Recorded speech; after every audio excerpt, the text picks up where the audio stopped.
है ना, जो लोग पहाड़ के होते हैं या पहाड़ी होते हैं तो वो पहाड़ों से दूर नहीं भाग सकते। थोड़ा सा हाई एल्टीट्यूड एरिया है, नो डाउट वो बहुत अच्छा है, बहुत सुंदर है। बट हम हमेशा सजेस्ट करते हैं टूरिस्ट को, जैसे टूरिस्ट मानते तो नहीं, be a gama on the land of lama, है ना।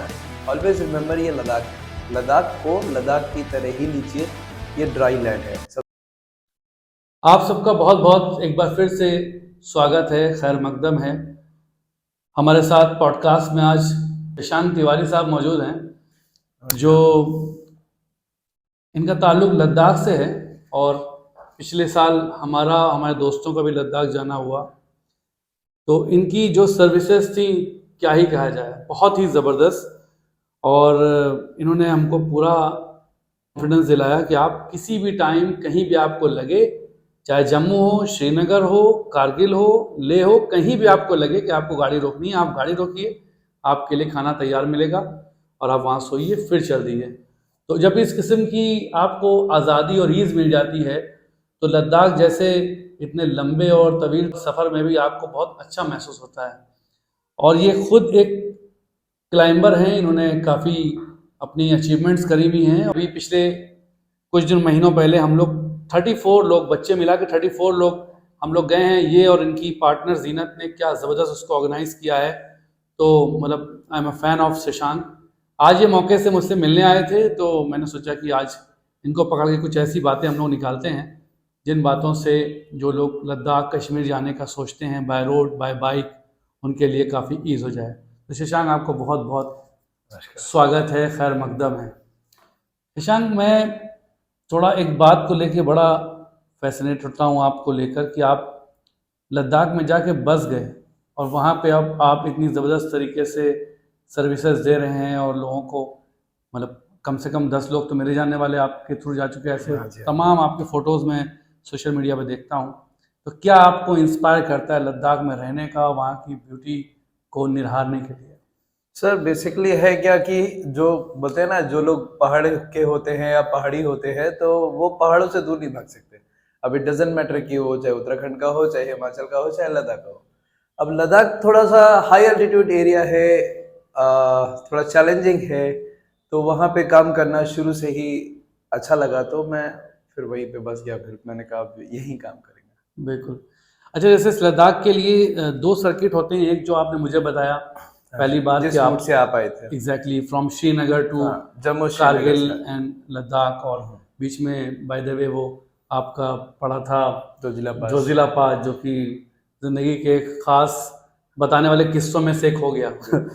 तो क्या इसका 2 सर्किट हैं, एक उधर से जाने का और लद्दाख से बाई रोड से 3 सर्किट हैं। एक आपका जो आप आए थे जम्मू से श्रीनगर, श्रीनगर से कारगिल, कारगिल से ले, ये one of the safest route माना जाता है। उसके पीछे वजह ये है कि हाइट जो है धीरे धीरे बढ़ता है, तो बॉडी एक्लेमेटाइज अच्छे से हो जाती है। जैसे आप लोग हो गए थे, आपको इतना डर रहे थे, इतना डरने का जरूरत नहीं था, क्योंकि वो सबसे सेफेस्ट रूट मानते हैं हम।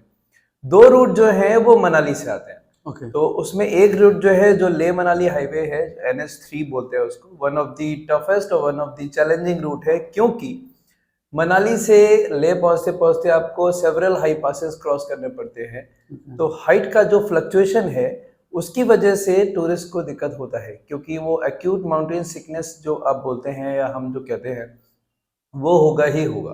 क्योंकि एक बार अल्टीट्यूड अगर बढ़ेगा, फिर घटेगा, फिर बढ़ेगा, तो उसको हेडेक होना, वॉमिटिंग होना या आगे चल के चक्कर आना, ये सब चीज़ें मनाली वाले रोड पे होती ही है। जैसे आप बारालाचा पास से आएंगे, वहाँ पर एक गाटा लूप है, जो 22 लूप है, वो सीधा टॉप पे लाचुंगला पास जाता है।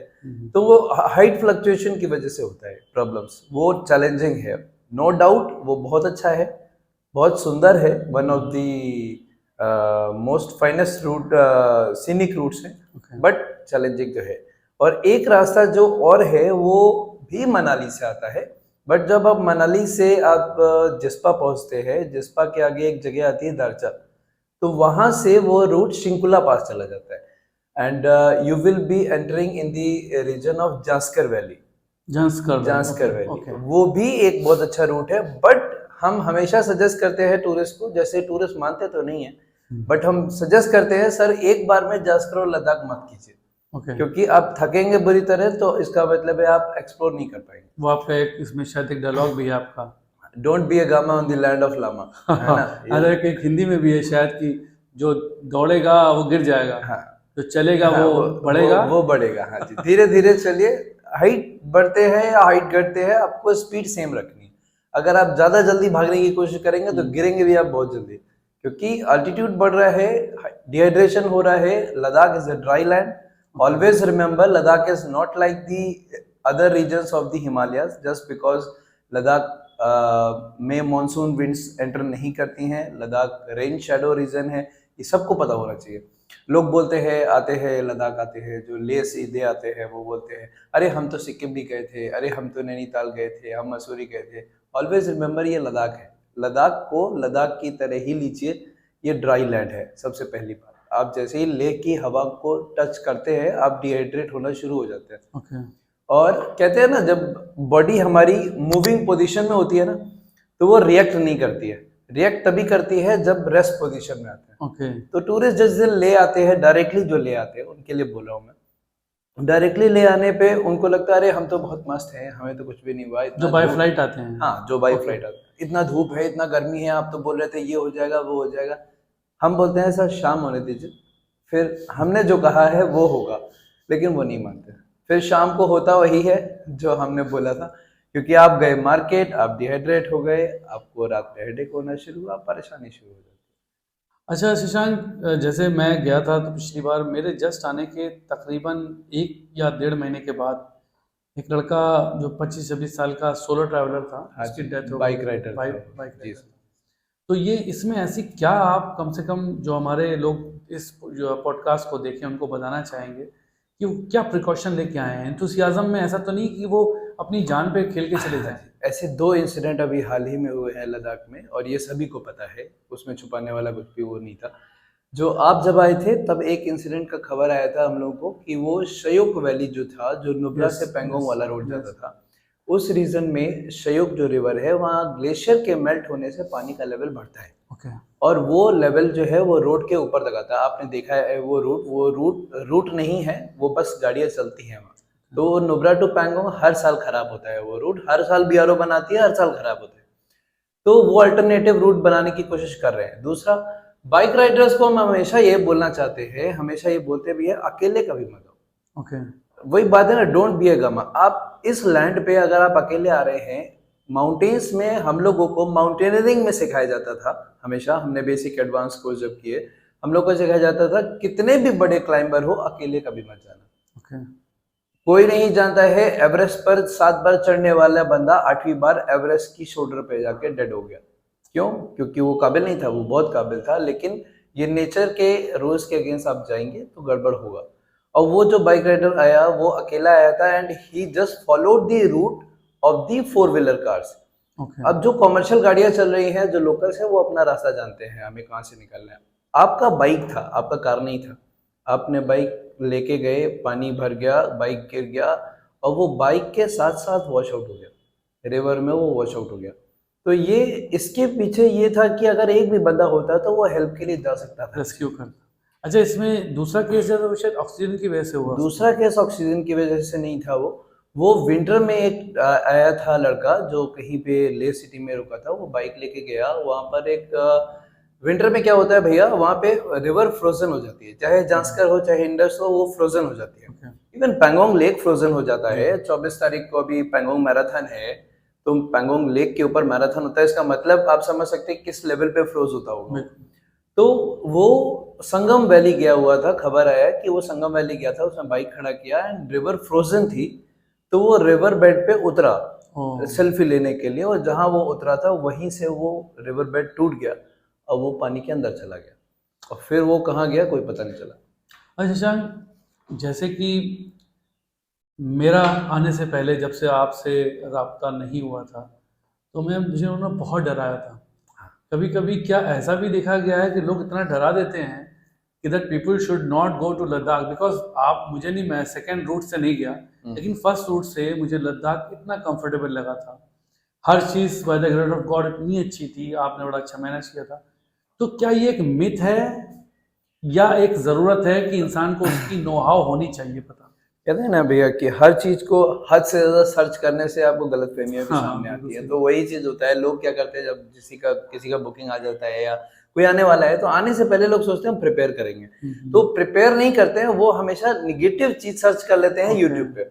अभी यूट्यूब पे क्या होता है, वो तो यूट्यूब में मैं किसी के खिलाफ नहीं जा रहा हूँ, बट हाँ यूट्यूब में ये मैंने देखा है, जो पीपीटी बनाते हैं, ऑक्सीजन कम था मैं गिर गया, ऑक्सीजन कम नहीं था आप भाग रहे थे, आपने ये नहीं बोला कि आप वहां रश क्रिएट कर रहे थे। कई लोग होते हैं बोलते हैं हम ले टू डायरेक्टली हनले जाएंगे, आप जा ही नहीं सकते, आप जाओ वहां जाके बीमार पड़ जाओगे, बॉडी एक्लेमेटाइज हुआ नहीं है। जब बॉडी एक्लेमेटाइज नहीं होगा, हम बोलते हैं क्योंकि सर 2 दिन ले में रह के एक्लेमेटाइज कीजिए, इसीलिए क्योंकि आप 2 दिन हमारे सामने हो, कोई भी इशू आएगा, इतना अच्छा गवर्नमेंट हॉस्पिटल है, इतने अच्छे डॉक्टर्स हैं और they well know how to treat the acclimatisation issues. तो वो टूरिस्ट को ऑक्सीजन देंगे या जो भी मेडिकेशन देंगे वो जानते हैं, बट आप एक ही दिन में आके बाइक लेके दूसरे दिन हल्ले जाना है, एग्जैक्टली। तो ये रश क्रिएट नहीं करना है। यू मीन टू से कि जो वहाँ के लोकल हैं या एक्सपीरियंस है उनसे बात आप know-how मानिए, लेके जाएं, बात बात मानिए, Exactly. ये ऑक्सीजन का इशू नहीं आता है भैया। सबसे पहला इशू आता है डिहाइड्रेशन, दूसरा इशू आता है आपने रश क्रिएट किया है। आपका रश का असर शाम को आता है जब आपको हेडेक होता है, आप हेडेक होने के बाद सोने की कोशिश करते हैं क्योंकि आपको स्लीपिंग सिकनेस वाली बीमारी हुई है, एक्यूट माउंटेन सिकनेस का एक पार्ट है ये। आपको नींद आएगा, आप दवा खा के सो जाएंगे, जब आप उठेंगे आपको वॉमिटिंग हो जाएगा, then comes the issues of oxygen, सबसे लास्ट में आता है। अच्छा, मैं अपने क्वेश्चन पे आता हूँ जो मैंने आपसे पहले बात भी की थी कि आपने क्लाइंबिंग में एक सर्टिफिकेशन भी लिया है और आपने क्लाइंबिंग की है, तो वो एक्सपीरियंस क्या था आपका? आपने कहाँ क्लाइंब किया था या क्या अचीवमेंट था वो? सर वो मतलब स्कूलिंग के समय का है, जब मैंने सबसे पहले बेसिक कोर्सेज किए माउंटेनिंग के। जो कुछ लोग मुझे मिले जिन्होंने बोला कि हम आपको गाइड कर सकते हैं, तो मैंने मनाली से सबसे पहले अभिमास Atal Bihari Vajpayee institute of mountaineering जो था, वहाँ से बेसिक कोर्स किया, फिर एडवांस किया, फिर आगे चल के मेथड ऑफ इंस्ट्रक्शन किया। फिर किस्मत से हम लोग को इंडियन माउंटेनिंग फाउंडेशन जो एपेक्स बॉडी है दिल्ली में, इंडिया की जो सबसे बड़ी एपेक्स बॉडी है माउंटेनिंग की, वहाँ से मौका मिला। तो हम बड़ा शिगरी ग्लेशियर गए, वहाँ पे बड़ा शिगरी ग्लेशियर में 3 पीक्स थी 6000 प्लस मीटर्स की, जिसमें एक माउंट कैथेड्रल था और एक माउंट शिगरी था एंड एक अनक्लाइंब पीक था, मतलब वो उस पर कोई चढ़ा नहीं था, और रूट हमारे इंस्ट्रक्टर्स ने ही बनाया था। आप चढ़े उस पे? यस, वी जस्ट तो followed that route. How much उसका टाइम? हाइट उसका हाइट था 6059 मीटर। और टाइम कितना लगा उसमें? टाइम तो जो हम लोग एडवांस बेस कैंप पहुंच जाते हैं, वहां से फिर वहां रह के ही एक्लेमेटाइज करना होता है। ओके। तो वहां रह के एक्लेमेटाइज करने के बाद वो एक दिन में हम लोग का हो गया था, क्योंकि ऑलरेडी हम लोग लगभग 5000 फीट पे तो बैठे हुए थे, 4500 फीट पे बैठे हुए थे। बट वो जो सर्वाइवल होता है वो सभी के बस का बात नहीं है, क्योंकि अब जब चारों साइड से आप बर्फ से घिरे हो ना, एग्जैक्ट। तो फिर वहाँ सर्वाइवल करना और ये अपने माइंड को स्ट्रांग रखना कि हम कैसे यहाँ पर क्या करेंगे, ना नेटवर्क है ना कुछ है, कितना खाओगे आप, और खाओगे भी तो खुद ही बनाना है। अच्छा शशांक, एक देखा जाए एक रिलेशन बन गया है बिटवीन लद्दाख का, जहाँ नाम आता है 3 इडियट्स का, और 3 इडियट्स का नाम जब आता है तो लद्दाख का। तो क्या 3 इडियट मूवी के बाद लद्दाख का क्रेज या लद्दाख जाने वालों की जो संख्या है वो बढ़ी है? हाँ, 3 इडियट्स मूवी आया, उसके बाद और भी मूवी शूट हुई है वहाँ, जैसे अभी गलवान वैली में भी सलमान खान का मूवी शूट हो रहा है। मूवीज के शूट होने से ऑब्वियसली वहाँ पर लोग ज्यादा आते हैं, बट 3 इडियट्स से पहले भी टूरिस्ट आता था, लेकिन पुराने समय में यहाँ बाइक राइडर्स बहुत फेमस थे। बाइक राइडिंग बहुत फेमस थी, specially from the route of Manali. 3 idiot के बाद से लोगों में क्रेज आया पैंगोंग देखना, पैंगोंग देखना, पैंगोंग का क्रेज लोगों में बढ़ गया, और खास करके ये स्कूल का क्रेज और वहाँ के कल्चर का क्रेज लोगों में बढ़ गया। तो फिर वहाँ पर ये टैक्सीज एंड ऑल से टूरिस्ट भी ज्यादा आने लगा। फिर धीरे धीरे लोगों को समझ में आया कि श्रीनगर वाला रूट ज्यादा अच्छा है, क्यों? क्योंकि हम उधर से आराम से आ रहे हैं। तो जिसको थोड़ा कम टाइम है वो इधर मनाली से अभी भी आते हैं, और जिसको ज्यादा टाइम है भाई श्रीनगर से आते हैं। और कई लोग तो ऐसे होते हैं सर, बहुत सारे लोग जो स्पेशली बंगाल साइड के लोग, वो श्रीनगर से स्टार्ट करते हैं लद्दाख, लद्दाख से मनाली क्रॉस करके चंडीगढ़ चले जाते हैं, वो पूरा सर्किट करके जाते हैं। अच्छा, मैंने जब आपके साथ आपने मुझे वहाँ पर जब भेजा, तो मैंने इतनी साफ इंडिया में आज तक कोई लेक नहीं देखी जैसी पैंगोंग थी। तो इसके पीछे क्या वजह है? वहाँ के लोग क्या बहुत ज़्यादा अवेयर हैं या ऐसा क्यों? मतलब मैं बहुत दूर तक, जहाँ तक मेरी नज़र देख रही थी, मुझे नीचे पानी के पत्थर नीचे दिखाई दे रहे थे। तो इसकी क्या वजह है और इसको गंदा ना किया जाए, इसके लिए क्या मैसेज है आपका? गंदा, सबसे पहले तो इसकी वजह क्या है जो इतना ये साफ दिखती है? एक्चुअल में Pangong is a part of Tethys sea. Okay, तो during the time of the of Himalayas, Tethys sea का एक पार्ट यहाँ दब गया, तो that is Pangong lake. First of all, आपको जो ब्लूइश कलर की दिखाई दी, ब्लूइश और ग्रीनिश कलर की दिखाई दी, वो उसकी भी वजह है क्योंकि लेक के अंदर एल्गीज है। तो एल्गीज पे जब सनलाइट पड़ता है तो वो रिफ्लेक्ट करता है, दैट इज वाई आपको इतना सुंदर लगा, इतना सुंदरता है वहाँ पे। अदर लेक्स भी हैं, केवल पैंगोंग ही नहीं है, सुमररी है, क्यागर लेक है, बहुत सारा लेक है। पैंगोंग ज़्यादा फेमस हुआ 3 इडियट के बाद से। क्योंकि वो बाकी जो है वो ज़्यादा दूर पड़ता है। उसके बाद जो सफाई वाली बात आती है, सफाई वाली जो बात है वो लोकल्स लोग वहाँ पे कभी गंदगी नहीं फैलाएंगे, ये बात बिल्कुल पक्की है, क्योंकि कहीं ना कहीं रिलीजियस चीज़ें भी हमारी उससे जुड़ी हुई है। सब जो जहाँ पूजा करेगा वहाँ वो गंदगी तो नहीं फैलाएगा।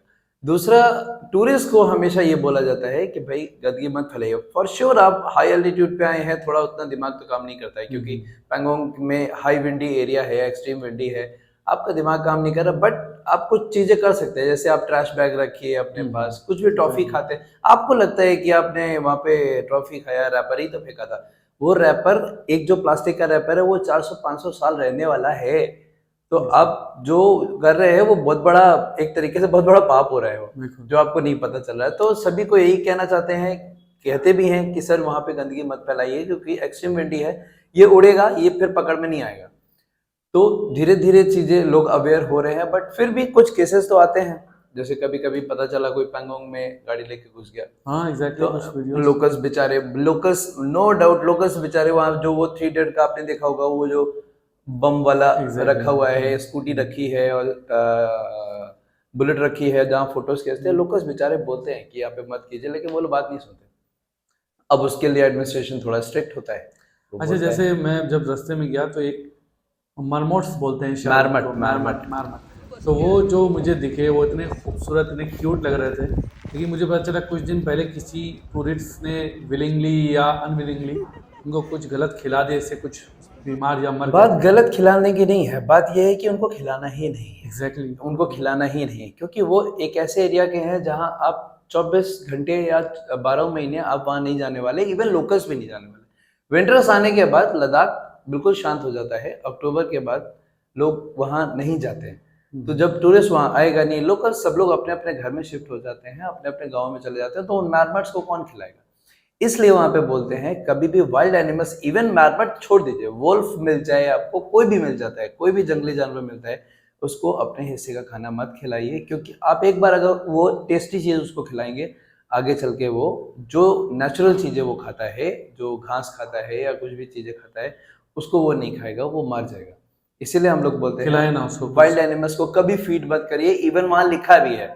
लेकिन लोगों को होता क्या है, वो जो मैरमट है ना, वो जो बिल में रहते हैं ना, वो बाहर नहीं आते, जल्दी बाहर नहीं आते। अब किस्मत अच्छी है जो आपके पास आ गया, तो दूसरा सोचता है यार मेरे पास, इसके पास आ गया, मेरे पास नहीं, तो वो कुछ खाने को डालता है, उससे वो आ जाते हैं, वरना नहीं करना चाहिए। अच्छा, आज की डेट में जब लद्दाख में इतना ज़्यादा फ्लो हो रहा है, लोग आ रहे हैं, बाय फ्लाइट आ रहे हैं, बाइक से आ रहे हैं, एन नंबर ऑफ लोग जो हैं, जो वहाँ पर कुछ बहुत सी वेडिंग्स की शूटिंग करने भी जा रहे हैं, अपनी प्री वेडिंग शूट्स हो रहे हैं, तो उसमें क्या आपको लगता है कि क्या चैलेंजेस है, इसकी वजह से गवर्नमेंट को थोड़ा ध्यान रखना चाहिए उसके अंदर? गवर्नमेंट को ध्यान रखना चाहिए। पहली बात तो हमेशा ध्यान रखिए, लद्दाख टूरिस्ट स्पॉट नहीं है, ये एडवेंचरस टूरिस्ट स्पॉट है। तो लोगों को पहले से अवेयर कर दीजिए कि आपको वहां जाके वहां मसूरी नैनीताल की तरह मस्ती नहीं मारनी है, आपको वहां एक्लेमेटाइज करना ही करना है। कई लोग होते हैं ना, बोलते हैं कि अरे हम यहाँ गए थे, हम एक्लेमेटाइज हो जाएंगे। नहीं होंगे आप एक्लेमेटाइज। लद्दाख ड्राई लैंड है, आप आएंगे, आपका तबीयत खराब हो जाएगा अगर आप रश करेंगे तो। प्रॉपर एक्लेमेटाइजेशन का जो रूल बनाया है वहाँ लोकल एडमिनिस्ट्रेशन ने, वो होना चाहिए, वो स्ट्रिक्ट होना चाहिए कि इसके आगे आप जा ही नहीं सकते, आप सोच ही नहीं सकते। ये हनीमून स्पॉट नहीं है, लद्दाख हनीमून स्पॉट नहीं है। ये एक होता है टूरिस्ट, एक होता है travellers.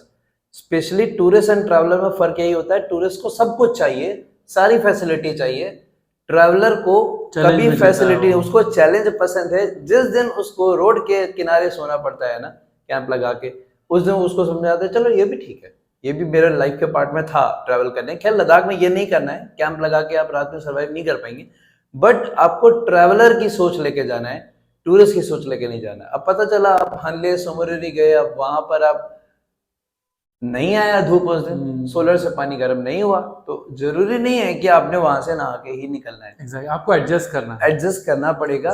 Think like a traveller always.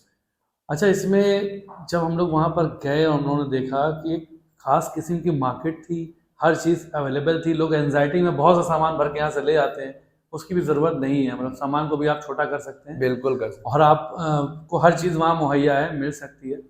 लेकिन जितना अपने आप को प्रिपेयर ले जाएंगे वो ज़्यादा इंपॉर्टेंट है, ज़्यादा देन कि आप सामान को प्रिपरेशन करके ले जाएं। हैं, माइंड स्ट्रांग होना चाहिए। अच्छा, आपकी सोशल मीडिया पोस्ट पे मैं देखता रहता हूँ कि अक्सर वहाँ पर कभी एकदम ज़बरदस्त ग्रीनरी है, उसके बाद से वो सर बर्फ से सफ़ेद हो गया, फिर उसमें वो ग्रीनरी के नाम पे एक ग्रीन चीज़ भी नहीं दिख रही है कहीं पर। नहीं दिख रही। तो एक जो पहला बिगिनर लद्दाख जाना चाह रहा है उसके लिए कौन सा वेदर सबसे अच्छा रहता है? लद्दाख का मेनली जो स्टार्टिंग से है सीजन, सबसे पहले तो आपका ये जो एप्रिकॉट सीजन आता है, जब आपका एप्रिकॉट ब्लॉसम होता है। एप्रिकॉट ब्लॉसम का फेस्टिवल कभी भी देखना है अप्रैल में आइए, क्योंकि तब ग्रीनरी स्टार्ट होने वाला होता है, तो सबसे पहले एप्रिकॉट का असर आता है। अप्रैल हमेशा ध्यान रखिए, अप्रैल अनप्रेडिक्टेबल है। अप्रैल एंड अक्टूबर में भी बर्फ गिर सकता है। जो लोग ये सोचते हैं कि हमारे यहाँ 35 डिग्री सेंटीग्रेड है, अभी क्या ठंडा होगा, आप आगे देख लो, रात तक सब कुछ ठीक होगा, सुबह उठोगे आप बर्फ का चादर दिखाई देगा आपको। तो अप्रैल में अगर एप्रिकॉट देखना है तो एप्रिकॉट फ्लावर्स देखने हैं, जो कि शायद से सुना है मैंने, मैं तो गया नहीं, बट मैं कभी जाना भी नहीं चाहूंगा। पाकिस्तान का हुंजा वैली बहुत फेमस है एप्रिकॉट के लिए, उससे ज्यादा सुंदर हमारा लद्दाख है। तो एप्रिकॉट ब्लॉसम देखना है तो अप्रैल में आइए। सबसे फाइन जो मंथ्स हैं जिसमें आपको ट्रैवलिंग में कोई दिक्कत नहीं होता है, मीन्स आपको रूट क्लोजर नहीं होंगे, आपको कोई इश्यूज नहीं होंगे, वो आपका मई एंड मिड ऑफ जून तक है। मिड ऑफ जून या लास्ट जून से लेके जुलाई अगस्त थोड़ा फ्लक्चुएट रहता है, क्योंकि भले ही लद्दाख में बारिश नहीं होगा, बट आगे पीछे कश्मीर में, मनाली में बारिश होता है, वो थोड़ा सा फ्लक्चुएटिंग है। बट बाइक राइडर्स का सबसे बेस्ट समय है, क्योंकि उसमें ज्यादा गर्मी नहीं लगता है। एंड सबसे अच्छा जो मुझे लगता है, जो ग्रीनरी वाला पार्ट है, वो जुलाई से जब ग्रीनरी स्टार्ट होती है, और ये ग्रीनरी प्रॉपर होती है सितंबर तक। सितंबर में जो आप लद्दाख बता रहे हो ना, जो आपने जो जगह देखी है, जिस जगह की आप बात कर रहे हो होटल की, वो जो गार्डन जो पूरा ग्रीनिश है, वो ग्रीनिश आता है अगस्त 15 के बाद से। वो एकदम लश ग्रीन पूरा पूरा बाग हमारा भर जाता है। एंड सबसे जो बेस्ट समय जो मुझे लगता है वो ये ऑटम वाला है, क्योंकि ऑटम में जो सारे पेड़ जो गोल्डन कलर एग्जैक्टली, मतलब मैंने हमेशा सुना कि ड्राई लैंड में आप जा रहे हो, मैं जब गया तो मुझे इतनी ग्रीनरी दिखी तो मतलब खुशी हो गया, और शायद मैं लकी था कि मैंने उस टाइम पे हाँ सबसे बेस्ट समय था। और एक सबसे बड़ी चीज है, जैसे उत्तराखंड हिमाचल में क्या है कि पहाड़ों पे पेड़ है, हमारे लद्दाख में पहाड़ों पे पेड़ नहीं, क्योंकि ड्राई लैंड है। तो आपको जो ये ऑटम वाला जो फील आता है ना भैया, इसमें आप जैसे आप लेह से श्रीनगर जा रहे हैं तो हर जगह तो पेड़ है नहीं, आपको जहां येलो कलर के पेड़ों का एक बंच दिखाई देगा, आप समझ लीजिए वहां सिविलाइजेशन है, क्योंकि जहां सिविलाइजेशन है वहीं वो थोड़े बहुत पेड़ होंगे, ज्यादा पेड़ तो है नहीं। तो एक छोटे छोटे जो पैच राइट लेफ्ट में नदी के आसपास दिखते हैं ना, वो बहुत खूबसूरत लगता है। अच्छा, मैं बात करना चाहूँगा लामा यूरो की। मैंने बहुत सुना था लामा यूरो के बारे में, मैं गया भी वहाँ पर, तो मुझे लिटरली वहाँ पर देख के ऐसा लगा कि ये कुछ अलग सी जगह है। मैं अंदर नहीं जा पाया, लेकिन वो मूनलैंड कहा जाता है, तो वो दूर से मुझे लग रहा था कुछ अलग। उसके बारे में कुछ एक्चुअल में लद्दाख इसीलिए ज्यादा फेमस हुआ क्योंकि लद्दाख के हर अलग अलग दिशा में अलग अलग चीजें हैं। फॉर एग्जांपल लोगों को लगता है लेह भी सेम है, नुब्रा भी सेम है, लेकिन अलग है। आपने देखा होगा लेह वाला जो रीजन है वो लद्दाखियन रेंज है, वो रेत और मिट्टी के पहाड़ है।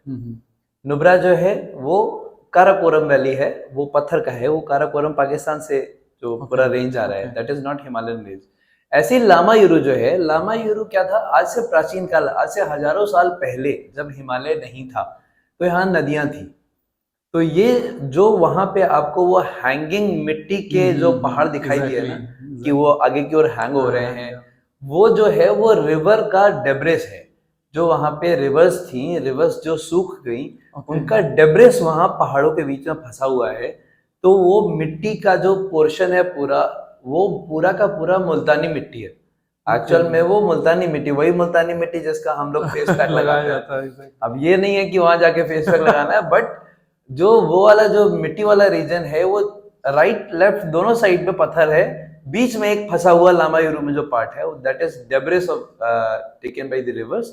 जब रिवर्स वहां पे खत्म हो गई, सूख गई, तो वो डेब्रिस का पार्ट जो था मुल्तानी मिट्टी का वो वहां फंस गया। अभी क्या है, जब फुल मून नाइट होता है ना, तो वो पार्ट जो लामायुरू का मिट्टी वाला वो अलग ही गोल्डन कलर का दिखाई देता है। ओके, दैट इज वाई उसको आपने मूनलाइट जो बोलते नाम हैं। दिया। इवन आपने कई बार देखा होगा, मैंने भी एक फोटो डाली थी अभी कुछ दिन पहले, जब सनसेट होता है ना, तो हमारे लेह का भी पहाड़ का जो टॉप है, जब मैंने देखा यस, किस्मत की बात है आपने फोटो खींची या नहीं खींची, या खींच पाए या नहीं खींच पाए, बट वो गोल्डन कलर का दिखता गोरा जगह दिखता है। इसीलिए। मैंने खींची उसकी हाँ। फोटो, मैंने कही। अच्छा, टुरटुक जो आपका है ये क्या पहले पाकिस्तान का हिस्सा था? तुर्तुक का क्या था? तुर्तुक। हाँ जी, हाँ जी, तुर्तुक जो था, तुर्तुक एक तुर्तुक हो गया, एक आपका त्याक्षी हो गया, एक आपका उसके आगे विलेज हो गया थांग। ये जो विलेजेस थे, ये 1971 से पहले ये बाल्टिस्तान का रीजन है। ओके एक्चुअल में यहाँ पे जो ट्राइब थी वो बाल्टी ट्राइब ओके है, तो वो बाल्टी ट्राइबल जो लोग हैं वो बाल्टिस्तान में आते थे, बट 1971 के दौरान जब वॉर हुआ तो इधर भी इश्यूज हुए थे। तो तुर्तुक में बोलते हैं वहां पर एक डायनेस्टी थी, याबगो डायनेस्टी। उनका याबगो डायनेस्टी के जो रूलर्स थे वो सबसे ज्यादा वहां पर रिस्पेक्टफुल लोग हैं। तो उन लोगों ने बोला कि भाई हमें नहीं जाना पाकिस्तान, हम यहाँ पे रहेंगे, हम इंडिया वाले पार्ट पे रहेंगे। तो ये आपका तुर्तुक वाला रीजन, उसके बाद उससे जब बॉर्डर जाते हैं आप, बॉर्डर का विलेज थांग है, तो तुर्तुक के जस्ट बाद आता है त्याक्षी, त्याक्षी के बाद जस्ट बाद आता है थांग, थांग लास्ट विलेज है, northern most village between India and Pakistan border. उसके जस्ट बाद आपका जो आपने थांग से अगर देखा होगा तो वहां से रिवर दिखती है, रिवर के उस पार्ट जो विलेज है वो पाकिस्तान का है, दैट इज फरनू। वो दिखता है शायद, दिखता है कुछ वीडियोस में हैं बिल्कुल जिसमें वो दिखता है, देखते हैं बिल्कुल, लोग, हाँ, wave बाइनोकुलर करते हैं लगाएंगे ऐसा। तो दिखाई देता है। एग्जैक्टली उनका फरनू है, हमारा थांग है। ओके। तो शशांक, कोई ऐसा मैसेज जो हमारे व्यूवर्स को आप देना चाहेंगे जो लद्दाख जाने का सोच रहे हो, जाने वाले हो, कि वो क्या अपनी प्रिपरेशन, आपने सारी चीजें कंक्लूड करी हैं लेकिन फिर भी एक चीज प्रिपरेशन बस मैं यही कहना चाहूंगा कि हमेशा ध्यान में रखिए, Ladakh is always unpredictable in terms of nature, तो prepare yourself। वेदर। तो चाहे गर्मी हो, चाहे सर्दी हो, चाहे कुछ भी हो, विंटर के कपड़े लेकर जाइए। वो Okay। हम थिंग्स टू कैरी में हमेशा भेजते हैं, तो लोग बोलते इतना गर्मी है, मैंने कहा सर यार 2 मिनट में मौसम चेंज होता है, और होता है। तो हमेशा विंटर्स का स्टफ कैरी कीजिए, हाइड्रेशन के प्रॉपर आपने इंतजाम रखिए, और सबसे बड़ी चीज जो है कि बहुत ज्यादा सोचिए मत। होता क्या है, मैंने बोला ट्रैवलर्स की तरह सोचिए, एंजाइटी कर लेते हैं हाँ, लोग इतना ज्यादा सर्च करने की जरूरत नहीं है यूट्यूब पे कि ये हो गया था, वो हो गया था। आपको जो आपका ऑपरेटर या जो भी वहां का बंदा है जो आपको हेल्प कर रहा है, आप उसका बात मानिए बस। और अगर नहीं भी मान सकते आप उसकी बात, तो एक बात ख्याल पे रखिए, हाइड्रेशन रखना है मीन्स पानी पीना है। बस Exactly। जितना पानी पियेंगे वही सबसे बड़ा इलाज है, वही सबसे बड़ा वहां पर फायदा है। पानी पियेंगे, हाइड्रेट रहेंगे, आपका तबीयत खराब नहीं होगा। और अगर हो भी जाती है, खुदा ना करे, अगर तबीयत खराब हो भी जाती है, तो भी पैनिक नहीं करना है। वहां पर तुरंत किसी न किसी को बता देना है कि ऐसा ऐसा हुआ था, ऐसा दिक्कत हो रहा है, हॉस्पिटल जाइए। आपको डॉक्टर्स इतना अच्छा मेडिकेशन देंगे, वो बहुत अच्छा, डेक्सामेथासोन आपको इंजेक्शन देंगे, आप तुरंत सही हो जाएंगे। तो पैनिक करने के बाद ही दिक्कत होता है। एक्चुअल में माइंड स्ट्रांग होना बहुत जरूरी है। कहते हैं ना कि माइंड जिसका स्ट्रांग है वो बड़े से बड़े पहाड़ चढ़ जाएगा, जिसका माइंड स्ट्रांग नहीं है वो कितना भी फिजिकल स्ट्रेंथ नेवर मैटर्स। हमने 4 साल के 3 साल के बच्चे को आराम से लद्दाख में घूमते देखा है। हमने 79 ईयर्स ऑफ एज के एक अंकल को हमने विदाउट ऑक्सीजन घूमते देखा है, और हम ही गवाह हैं 25 साल के लड़के को होटल के बाहर गिरते देखा है, just because he was thinking physically fit और ही इज यंग। यही उसकी गलती थी। तो ये लद्दाख कहते हैं ना, ये लद्दाख उम्र नहीं देखते, ये बच्चा बूढ़ा औरत आदमी नहीं देखते, ये देखते हैं कौन डिसिप्लिन में है। पानी पिया है, एक्लेमेटाइज किया है, आप ठीक रहेंगे। अगर नहीं किया है, रश किया है, तो फॉर श्योर आप गिरेंगे। शशांक, आपसे बात करके लद्दाख के बारे में बहुत सारी चीज़ें हम लोगों ने इन्फॉर्मेशन ली, जो कि हमारे जो लोग देखेंगे उनको ही मिलेगी। और मैं आपके बारे में ये बात कह सकता हूँ कि लद्दाख में आप रहते नहीं है, लद्दाख आपने जिया है। जो आपका पैशन है, जो लद्दाख के लिए आपका ये एक ऊपर लव वाले है, ने मौका दिया है। ये मुझे साफ दिखता है आपकी बातों में, आपकी डीप नॉलेज में, कि आप एक एक पहाड़ को, एक एक वहाँ की चीज़ों को इतनी अच्छी तरीके से जानते हैं, जैसे वो आपके कोई रिलेटिव्स या फ्रेंड्स हों। तो ये पैशन मैं कोशिश करूँगा कि वो लोगों तक पहुँचे, और वहाँ जहाँ आपने जैसे अपील करी कि वो अपने आप को प्रिपेयर रखें, वहाँ सफाई सुथराई का ख्याल रखें। और बहुत अच्छी मुलाकात और बहुत अच्छी बात रही। शुक्रिया बहुत बहुत, थैंक यू सो मच।